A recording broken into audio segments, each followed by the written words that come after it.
আমি মালদ্বীপে মাহফিল করতে গেছি ভিলা কলেজে, একবারে মালে রাজধানী বড় নামি দামি কলেজ। এটার এই আপনার একটা হল আছে, এই হলে বিভিন্ন প্রোগ্রামগুলি হয়। প্রোগ্রাম শেষ করার পরে রাত তখন অনেক বেজে গেছে, ছেলেরা বলল হুজুর আসেন একটু সাগরের হাওয়া খেয়ে আসি। তো সাগরের বাতাস খেতে গেলাম। হুলে মালে, নাম শুনলে হাসবেন, হুলে মালে। মালে হচ্ছে রাজধানী, রাজধানীর পরে আরেকটা শহর আছে, এটার নাম হুলে মালে। হুলে মালে হচ্ছে এয়ারপোর্ট, এখানে আর একটু আমাদের দেশের গুলশান বানানি যে ভিআইপি শহর, ওরকম সুন্দর শহর হুলে মালে।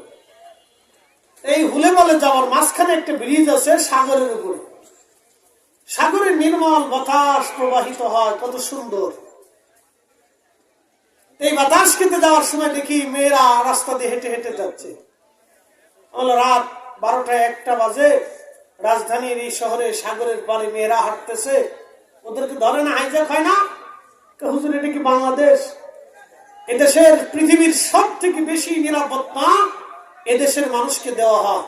পৃথিবীতে পর্যটন শিল্পে এরা 1 নম্বর নিরাপত্তার জন্য প্রধান, 1 নম্বর কাতারে আছে। এদেশে কোনো দুর্নীতি নাই, চুরি নাই, ডাকাতি নাই, রাহাজানি নাই, খুন নাই, দর্শন নাই, মারামারি নাই, কাটাকাটি নাই।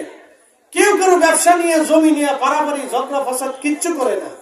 রাষ্ট্র এসে জমি মেপে বুঝাই দিয়ে যায়। আর আমাদের দেশে রাষ্ট্র জমি বুঝাইতে আসলে 30 বছর পার হয়, মামলা জামলা গোষ্ঠী কিলাইতে কিলাইতে। এই কি রাস্তার কথা বলে বলে কত বছর যা, 30 বছর যাওয়ার পরে তারপরে যে জিতে, তার যে ওই 30 বছর পরে জিততে জিততে তার 30 বছরে দাম শেষ হয়ে যায়। চুল ছিল কাঁচা, হয়ে গেছে সাদা। এরপরে 30 বছর পরে আইসে জিতে যখন, তারপরেও আইসে কত গুতাগুতি মারামারি ধরাধরি। এরপরে পুলিশ আসে যে তোমরা গুতাগুতি করতেছো কে, তারপরে মামলা লেখে, এরপরে টাকা পয়সা দিয়ে যাও। বুঝতে পারছেন? এটা আমাদের সমাজ।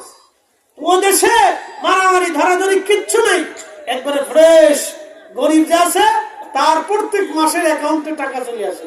যেটা কানা আছে, ও কানা প্রত্যেক মাসেই অন্ধের অ্যাকাউন্টে টাকা চলে আসে।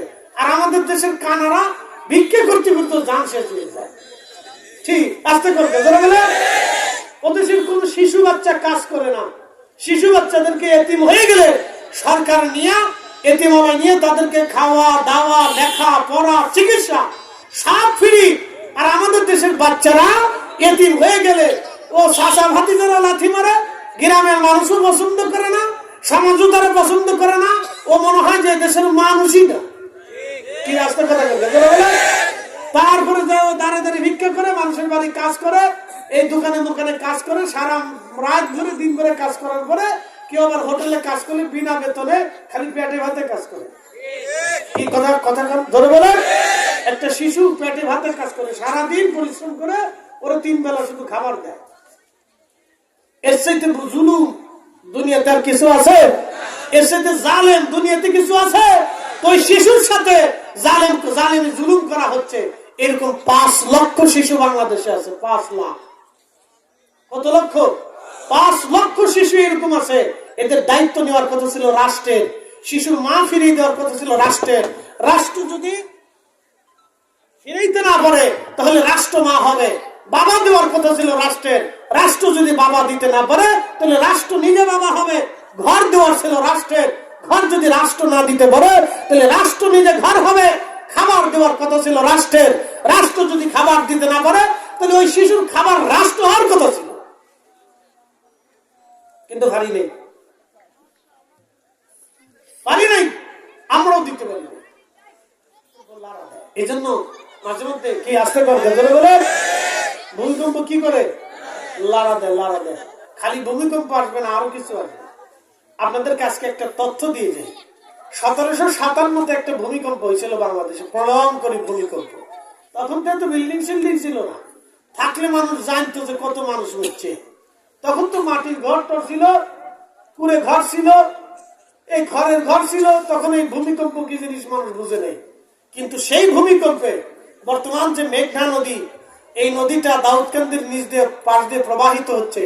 এই নদীটা এক সময় ছিল কুমিল্লার লালমাই পাহাড়ের পাদদেশ দিয়ে, যেখানে ক্যান্টনমেন্ট, এর পাশ দিয়ে নদী ছিল। সেই নদী ভূমিকম্প ভূমিকম্পে পথ পরিবর্তন হয়ে 30 থেকে 40 মাইল দূরে থেকে প্রবাহিত হচ্ছে। ভূমিকম্পে নদীর পথ পর্যন্ত পরিবর্তন করে দেয়। ভূমিকম্পে ঢাকা শহর একদিন নিশ্চিহ্ন হয়ে যাবে। বিজ্ঞান বলছে তা 50 বছর পরে হতে পারে, 5 মিনিট পরে হতে পারে। প্রচুর মানুষ মারা যাবে। বাংলাদেশের মিনিমাম 14 কোটি মানুষ ভূমিকম্পের আওতার ভিতরে। আর বিজ্ঞান বলেছে 1 কোটি মানুষ মারা যাবে, ক্ষতিগ্রস্ত হবে। সরাসরি এটা হবে 1 কোটি মানুষ। ঢাকা শহরে 50 লক্ষ মানুষ মারা যাবে। যে শহরে 1 কোটি মানুষ বসবাস করে বুঝেন না, মাথায় মাথায় গুতা লাগিয়ে, হাঁটতে গেলে শরীরে শরীরে গুতা লাগিয়ে এত মানুষ। এই যে এরকম মেলায় আজকে মানুষ দেখছেন, ঢাকার অলিগলিতে এরকম মানুষ দেখা যায়। আজকে মেলায় যেমন ধাক্কা ধাক্কি দেখছেন, ঢাকার বাজারে মার্কেটে অলিগুলি দিয়ে এরকম মানুষ। তাহলে বুঝেন যে 8 স্কেলের একটা ভূমিকম্প যদি মাত্র 30 সেকেন্ডও লাড়া দেয়, তাহলে 65% বিল্ডিং ঢাকায় ভেঙে পড়বে। আর 65% বিল্ডিং যদি ঢাকা ভাঙ্গিয়ে পড়ে, তো ঢাকা ঢোকারও কায়দা নাই, বেরোয়ারও কায়দা নেই, আর উদ্ধার করার কোনো উপায় নেই। কারণ এত হেলিকপ্টার বাংলাদেশে নেই, উদ্ধার করার কোন সিস্টেম নেই, এত হেলিকপ্টার বাংলাদেশে নেই। তাহলে আল্লাহর গজব আসতে কয় ঘন্টা লাগবে? কথা কর। আপনি ঘরের ভিতরে ঘুমেতে, সকালবেলা ঘুম থেকে উঠে দেখবেন যে ঢাকা নাই। ঢাকা কি হয়েছে? নাই, শেষ। আপনি ঘুমাইছেন, সকালবেলা ঘুম থেকে উঠে দেখবেন ঢাকা নাই। আপনি বাজারে গেছেন, বাজার থেকে বাসায় আইসেন, টেলিভিশনে খবর দেখবেন ঢাকা নাই। আপনি বাথরুমে ঢুকছেন, বাথরুম থেকে বের হয়ে অজু টজু করে এসে টেলিভিশন চালায় দেখবেন ঢাকা নাই, শেষ। ঢাকার একটা বাড়ি বানাইয়া বেডি এমন ভাব লইছে, উড়ে লাল শার্ট, বেডির কাপড় একদিকে, বেডি আর একদিকে, বেডি মেকআপ মারতে মারতে বেডির জান শেষ, মেকআপেরও জান শেষ, বেডিরও জান শেষ। আর কামলা বেডিরে ফিরাইতে ফিরাইতে বেডি মনে করছে আমি সম্রাট শাহজাহানের বউ নূরজাহান। বেডিরা মনে করে ঢাকা শহরে কারো বাড়ি হেতে বেডি মনে করে আমি সম্রাট শাহজাহানের বউ নূরজাহান। বুঝতে পারছেন? এই কামলা বেডিরে মারতে মারতে কামলা বেডির জান শেষ করে বেলা। ওরা এত জালিম, এরকম কিছু মহিলা আছে জালিমের ঘরে জালিম। কষ্ট হইতেছে আপনাদের? কিছু তথ্য দিলে আমি কিন্তু জানার দরকার যে পেশাব করিয়ে বাথরুম টাথরুম করে এসে দেখবেন ঢাকা নেই, তাহলে কি হয়ে গেছে? ওটা ভেঙে পড়ে গেছে। তাহলে বুড়িগঙ্গার নদীও পথ পরিবর্তন হয়ে যেতে পারে, আপনার পদ্মা নদীও ঘুরে যেতে পারে, আপনাদের এই যমুনা নদীও ঘুরে যেতে পারে, বলা যায় না তো। ভূমিকম্প এত ভয়াবহ যে নদীর গতি পর্যন্ত চেঞ্জ হয়ে যেতে পারে। একসাথে বলবেন আল্লাহু আকবার। না, জোরে জোরে জোরে জোরে। এই সর্বশক্তির মালিককে একসাথে বলেন কে? আমরা ফিরে যাব কার কাছে? তাহলে আমরা বিধান মানবো কার? এটা কোনো সন্দেহ? আল্লাহ আমার আল্লাহর বিধান মানার তৌফিক নসিব করুন। জোরে বলে দাও আমিন। প্রিয় উপস্থিতি।